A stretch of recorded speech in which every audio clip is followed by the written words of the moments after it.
pode entrar no Brasil Business Network com o rei do networking, Tom Rioch. BBN Brasil Business Network, o podcast de negócios no Brasil. Eu sou Tom Rioch, um americano conhecido como o rei do networking, e falando do meu estúdio em Campinas e conectando pessoas. Conversamos com empresários, empreendedores e especialistas do mundo inteiro. E hoje falamos com a Gislene Teixeira. Ela é especialista em PNL, que é Programação Neurolinguística. Ela é sexóloga e mediadora. Gislene é apresentadora do programa Desperte com Elas, no rádio New Life FM. Também apresentadora do canal YouTube Diva e Sexy, e com mais de 20 mil inscritos. E também colunista de Papo com Elas. Ela ministra cursos, workshops e palestras na área de desenvolvimento humano e comportamental. Eu e Gislene nós conhecemos no evento do Be Amazing Challenge em São Paulo. Então, com isso, Gislene, bem-vinda ao BBN Brasil. Muito obrigada, Tom. Obrigada pelo convite, pela oportunidade de participar do seu podcast. E é realmente uma honra, porque eu fiquei encantada com você. Bom, não é de encantar, mas tem que ser que é mútuo, né? Não, foi encantamento pelo seu trabalho, por tudo que você faz, pela forma como você se apresentou. E você mostrou muitos pontos que estão diante dos nossos olhos e a gente não enxerga. Então foi esse encantamento. Obrigado pelas palavras, mas você também é um exemplo de networking, porque o cenário é esse. Nós estamos num evento que tem mais que 400 pessoas, quase 20 palestrantes, está um ritmo bastante intenso, né? Até de apresentação, tudo, etc. Um evento de 2 dias, então as pessoas que participaram realmente receberam uma carga de informação, conhecimento e relacionamento enorme, né? Verdade. E depois da minha apresentação foi aquilo lá, tudo bem, fala, a gente tem alguns momentos de conversar com as pessoas, porque já em seguida começa uma outra palestra. Mas isso é típico e por isso eu uso você como exemplo, né? Que depois conversei com muitas pessoas, nós falamos rapidamente, trocamos cartões, né? Sim. Você me fez uma pergunta se eu já entrevistei um sexólogo, tá? E eu falei para você, nem sei muito o que é, mas e ficou mais ou menos por isso, tá? Como outras pessoas que falam, eu faço isso, faço aquilo, enfim. Mas o que você fez, que eu acho que é o correto, é que em seguida do evento e depois, alguns dias, você entrou em contato, tá? Trocamos informações. Como eu tinha o seu cartão, também eu mandei. Procurei você no LinkedIn, conectamos, aquele cenário todo, né? Uhum. Mas você entra em contato e nosso diálogo está trazendo a gente a hoje, tá? Que agora estamos falando, tá? Então essa é a sequência que eu recomendo no networking, é conhecer as pessoas até rapidamente, mas depois fazer o follow-up. E por isso você é um excelente exemplo. Muito obrigada. Na verdade, a gente vai aprendendo, né, Tom? Porque eu já participei de muitos eventos, muitas palestras, e eu tenho 50 anos de idade, e eu falo que sempre é tempo de aprender e a gente pode passar pelas experiências, aprender até a partir das experiências dos outros. Sim. Mas eu penso que precisa, por isso que eu falei do encantamento, porque é um detalhe que você fala, não percebi isso. E quando a gente percebe qual é o ritmo que dá mais certo, não o ritmo certo, porque não existe uma coisa certa ou errada, mas aquilo que dá mais certo. Sim. E aí a gente começa a fazer. E automaticamente, você falou algumas coisas muito rápido, porque o tempo de palestra era rápido, que eu falei, nossa, é essa sacada. Então, a brincadeira que eu fiz, ela é isso mesmo, porque poucas pessoas conhecem uma sexóloga, um sexólogo, né, um profissional da área, e eu peguei esse gancho para fazer uma brincadeira, quase que uma analogia, com o que você fez da questão do cigarro. Sim, do cinzeiro. E eu falei, né? assim, do cinzeiro, o cinzeiro da licença, né? E aí eu falei, isso para mim ficou marcado.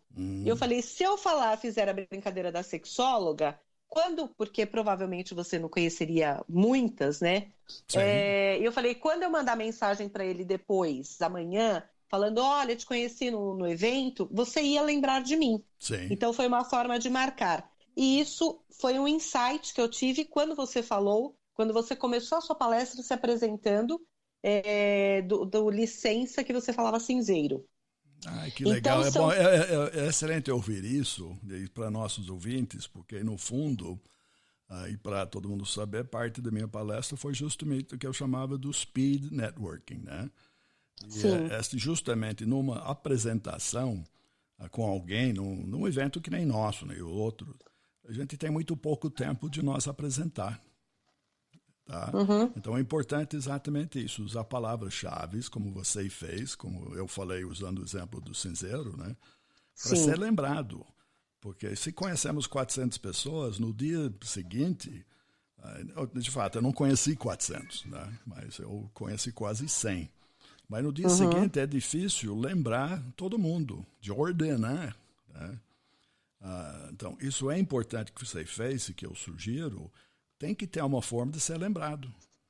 Tá? Exatamente. Porque alguém vai chegar em casa com ou sem cartão, ou vamos dizer que você chega em casa com 10 cartões, vai tentar lembrar quem é a pessoa.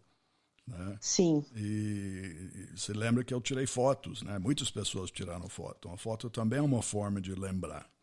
Usar a foto para achar a pessoa no LinkedIn é uma outra forma, né? Principalmente que esses encontros é isso, é muito rápido. Mas obrigado por dividir, porque isso é essencial.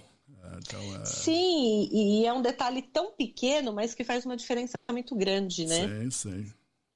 Então, eu falo, quando apresentar, isso não pode ser sorvete de creme. Então, quanto mais você se identifica de uma forma das pessoas fazer o que você fez, né? Que a pergunta que você fez é válida. Eu, sinceramente, não sei nem se eu conheci sexólogo ou não. Porque posso até conhecer e ninguém falou que é. Exatamente. Claro que não, eu trabalho com relacionamento humano. Pronto, isso é sorvete de creme para mim. Exatamente, porque muitas vezes a pessoa ela faz muitas coisas que é genérica, é o guarda-chuva, né? E ela faz algo que é diferencial, mas às vezes ela não se deu conta que aquele realmente é o diferencial dentro do universo que todo mundo está fazendo basicamente a mesma coisa. Aí você tem os focos por tantas formas que você interage, né? Programa de rádio, YouTube, apresentações.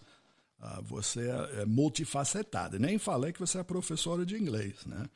Então, é verdade. Então você é multifacetada, mas você tem uma forma de dividir essas fatias e evidenciar sua competência em cada uma dessas fatias. Porque, na verdade, eu fui fazendo várias formações. Conforme eu fui descobrindo determinadas paixões, o que me encantava no que eu fazia, eu falava, nossa, eu quero saber mais sobre isso e eu quero trabalhar com isso. E aí eu ia fazendo outras formações. Então, quando olho as minhas formações, parece que é uma grande colcha de retalhos. Eu sou graduada em letras e meu último curso foi extensão em direito penitenciário. Porque eu faço trabalho voluntário na penitenciária feminina. Eu vi, você é voluntário em muitos aspectos, até na área de violência contra mulheres, né? Exatamente, essa é uma área extremamente importante, todas são, né? Mas umas precisam de um olhar um pouco mais pontual, ter um foco maior, porque a violência contra a mulher, o número está exacerbado e apesar de todas as medidas, de todo mundo mesmo, né? Pessoas físicas, jurídicas, todo mundo está envolvido no combate à violência contra a mulher, mas parece que não está dando grandes resultados, porque esses números só aumentam. Então, paralelamente, isso acaba mexendo com toda a vida da mulher, da família, dos filhos, da sociedade, dos empregos, do empreendedorismo, de tudo. Então, paralelamente a isso... É um ciclo vicioso, né? Tudo que você falou talvez é crescente, porque é um efeito de bolo rolando e crescendo, né? Sim, quando eu falo que acaba pegando todas as áreas, a violência ela atinge toda a sociedade, na verdade. Porque aquele filho, por exemplo, que ele presenciava, ele presencia uma violência dentro de casa, eu falo uma violência porque, na verdade, são múltiplas violências em uma violência. Sim, sim. Essa pessoa, essa criança, esse adolescente, ele já vai para a sociedade, para o mercado de trabalho com uma outra visão. Então, muitas vezes não precisa passar pela violência em si, mas presenciar já muda todo o cenário a composição daquela pessoa, daquele indivíduo dentro da sociedade. Sim. E é isso que a gente precisa ter esse olhar, e por conta disso, eu também trabalho com masculinidades, que é a outra ponta, porque hoje se combate a violência, então as leis estão mais imperativas, as punições estão maiores, mas esquece de quem é o agressor. O agressor, neste caso, são os homens. Então, eu penso que antes de punir, eu sou professora, né? Professora é aquela coisa de tem que educar, todo mundo tem um jeito de mudar, não chegou o momento ainda. Então, essa coisa de professora mesmo, de educadora. Então, por conta disso, eu trabalho com as masculinidades, eu dou palestras em empresas, em sociedades, para educar os homens, para mostrar que existe um outro jeito de lidar com os problemas, com os conflitos, e que não precisa da violência. Só que precisa ser uma conversa diretamente com os homens. Genérico, geral, olha, violência não leva a nada, não se combate violência com violência. Isso não atinge. O que atinge é quando a gente vira a chavinha e fala assim, não dizer 10 mulheres foram agredidas foram agredidas hoje. Mas quando eu tenho uma plateia de homens e eu falo assim, hoje 10 homens se tornaram agressores, aí dá aquele choque. Porque aí é assim, opa, ela está falando diretamente comigo, ou é com o meu colega que está sentado aqui do meu lado. Sim. Então, quando a gente traz a responsabilidade da situação para a pessoa, para que ela comece a olhar e refletir, aí começa a mudar um pouquinho. Então, é um trabalho que se faz hoje para colher os frutos daqui na próxima geração, ou talvez na outra ainda, né? O ponto importante que você está trazendo nisto é a multiplicidade das formas de violência, né? Que muitas vezes eu sinto que a percepção é só quando alguém aparece com o olho inchado, marca no braço, coisa do tipo. Falando de mulher, pode ser até com crianças, né? Então, quando é visível. Mas o que eu senti até da minha vida própria, a violência emocional talvez seja o pior, que ela não é tão visível, normalmente é uma ação até diária, né? E é crescente. E, de repente, nesse fim do crescimento é que sai a violência física e bate, né? Mate. Você sente verdade. isso? Tá? Essa forma que... Eu falo da masculinidade. Os homens, na sua opinião, eles percebem que essa parte emocional é uma violência ou não?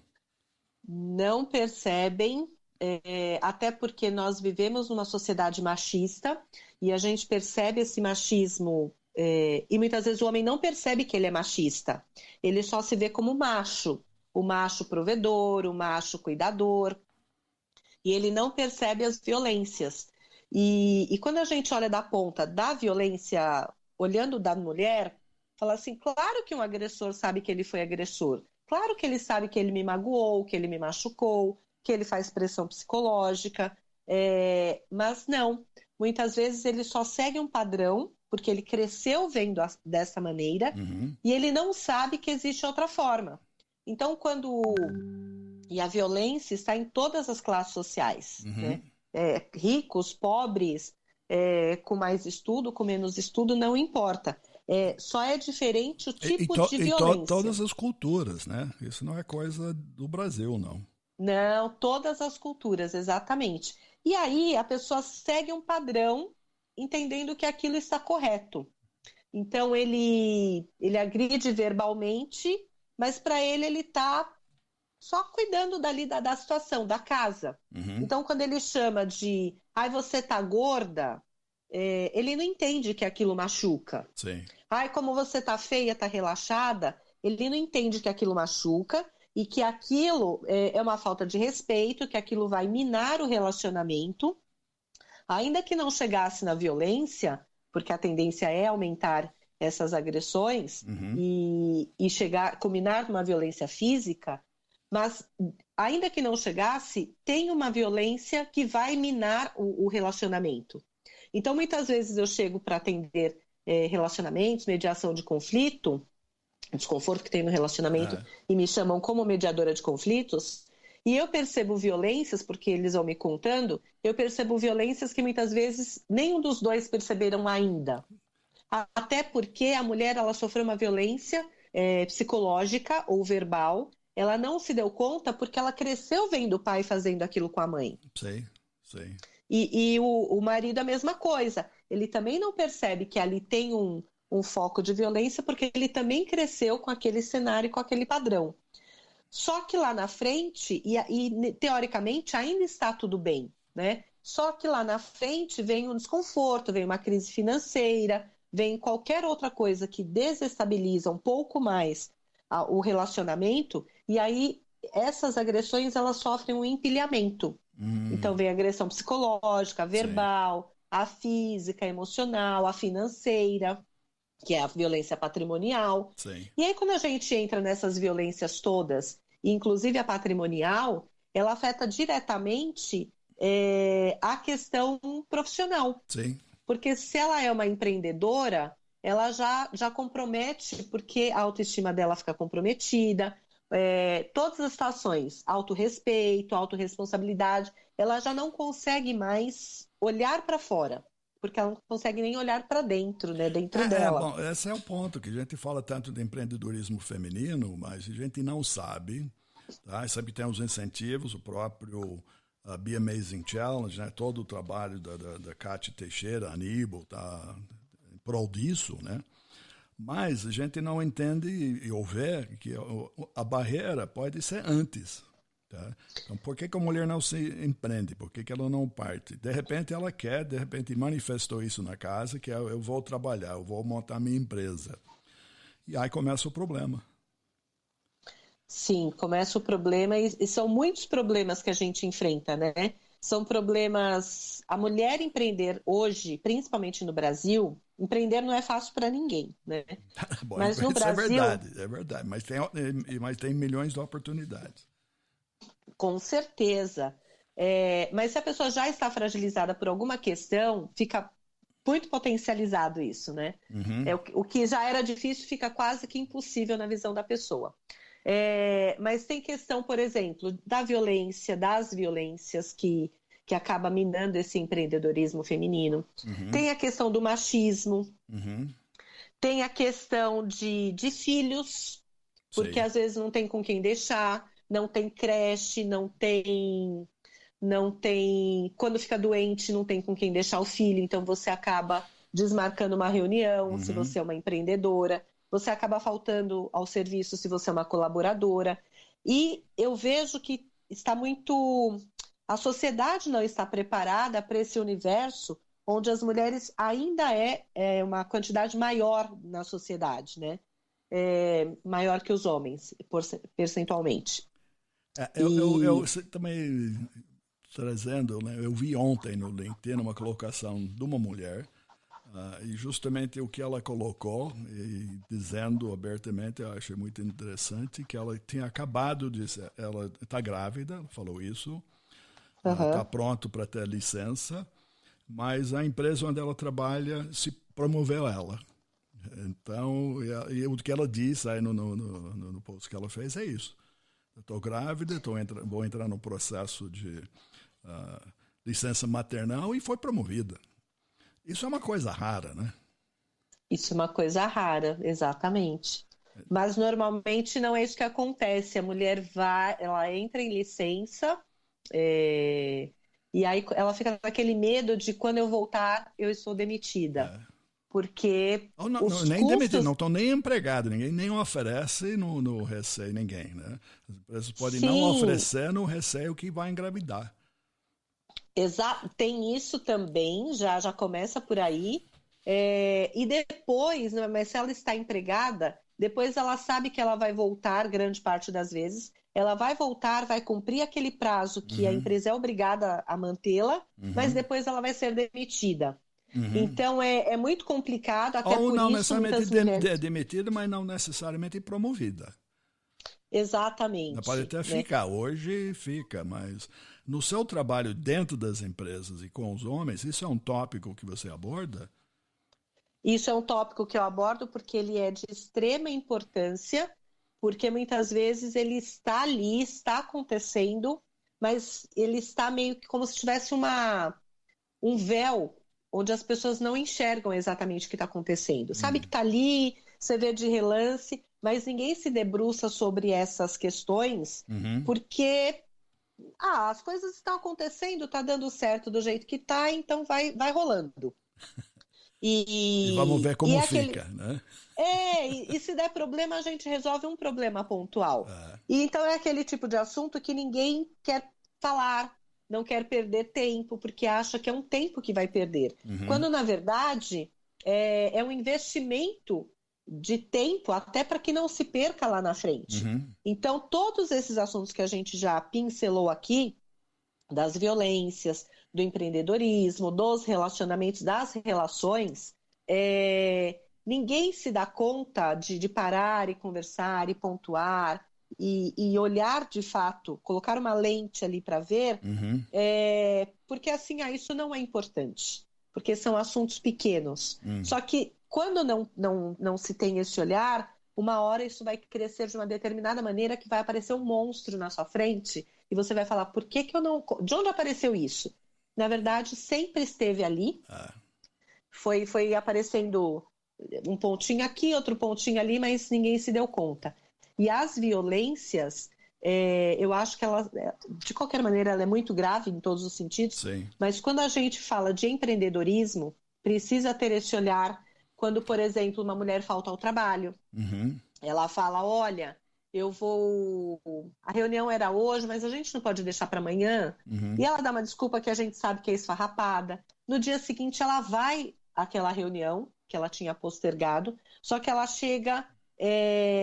eu acho que homem não se dá muito conta disso, mas mulher sim, uma mulher olhando a outra mulher. A gente vê que ela está com muito mais maquiagem do que deveria estar.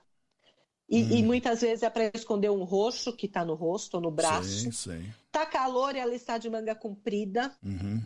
E isso são sinais. Óculos escuros. Óculos escuros.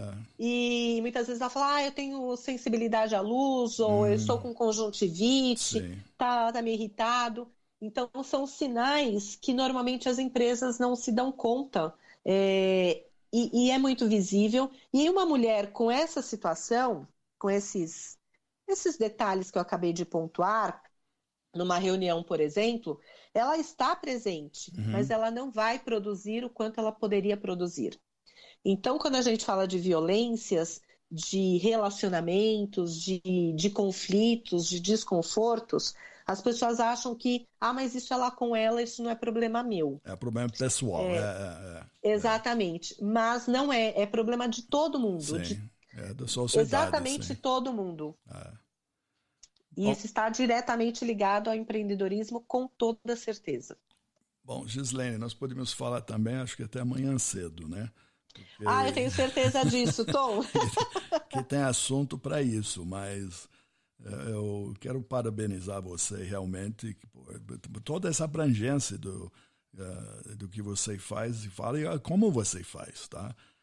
Então, como apresentadora, YouTube, workshops, falando, o parte voluntariado que você falou com as mulheres e na parte de mulheres que estão encarceradas, tá? Que isso realmente é um cenário que nem todo mundo entende nem porquê, né? E pior que isso, Tom, assim, bem rapidinho, a questão das mulheres encarceradas, ela é muito mais séria do que a gente imagina, porque realmente esse é um outro ponto que as pessoas sequer querem falar. Sim. Em tudo que você faz, ninguém quer falar. Você é uma pessoa que faz muito e tem que falar em vários canais, porque a maioria das pessoas não querem falar. Não querem falar e não querem ouvir. Exatamente. Eu tinha uma parceira de trabalho que quando eu demorei muitos anos tentando entrar com um projeto na penitenciária. E então eu ia fazer reunião, passava um tempo, aí mudava algumas questões, tinha rebelião lá no Pará, e aí tinha interferência aqui em São Paulo para colocar o projeto. E aí eu tinha uma parceira de trabalho que quando eu falei, agora eu consegui, agora eu vou entrar, ela falou assim, eu não vou com você. E por ser na penitenciária. Sim, então sim. tem essas questões. Ninguém quer falar sobre sobre violências, menos ainda das encarceradas, como Sim. esse universo não faz parte do meu mundo. Isso é feio, isso é sujo, isso é criminoso. Pode ser tudo isso, mas o mais importante que eu quero falar é que essas mulheres encarceradas, elas vão sair do cárcere. E elas vão voltar para a sociedade. E elas não vão ter emprego. Não é que vão, precisam. E precisamos ajudar que elas voltem. Então, se com as mulheres que não passaram pelo cárcere, não tem nenhuma mancha na vida, no currículo, já tem toda essa dificuldade que a gente mencionou, imagina como a que foi encarcerada, Sim. ou que está encarcerada, e que vai voltar para a sociedade. Então, a gente precisa começar a construir um outro olhar, porque elas precisam ser reinseridas. Para o bem da sociedade. Amém. Então, Gislene, muito obrigado, parabéns, tá? Eu acho que o que você falou em se apresentar e falar que você conhece um sexólogo, você me mostrou um iceberg, tá? É verdade. E tudo que nós falamos aqui hoje, tudo que eu vi que você faz, e mais do que você faz que eu nem vi, tá? Então, os YouTubes, tudo que você tem colocado, livros, né, que você escreveu. Então, para nossa audiência, quem está ouvindo, eu quero dizer para eles, achar você, eu vi que você tem um link que é o Linktree, né? Exato. E nesse Linktree tem uma série de links que chegam nessa abrangência da sua competência, tá? Então, eu só vou dizer isso para nossos ouvintes. Então, o Linktree é o seguinte, é linktr.ee/,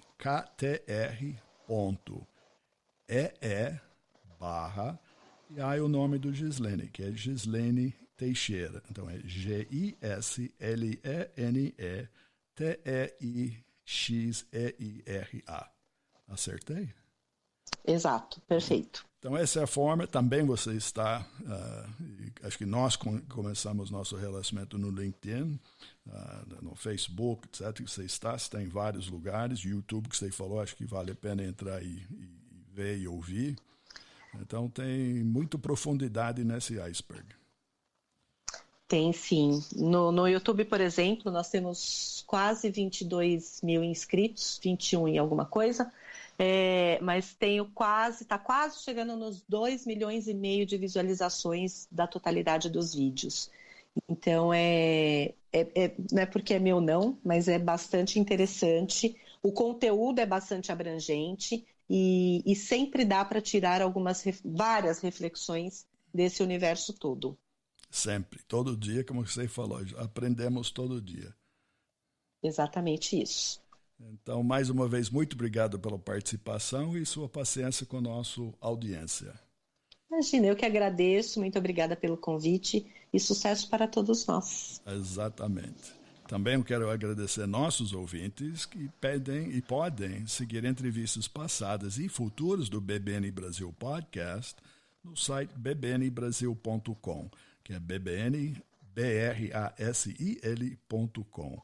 As principais plataformas como Spotify, Apple Podcast e Podcast Addict.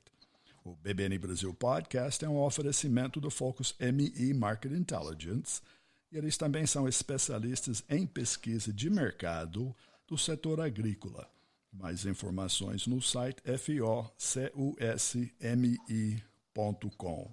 Obrigado pela audiência. Até o próximo encontro aqui no BBN Brasil Business Network. Obrigado por entrar no Brasil Business Network com o rei do networking, Tom Rioch.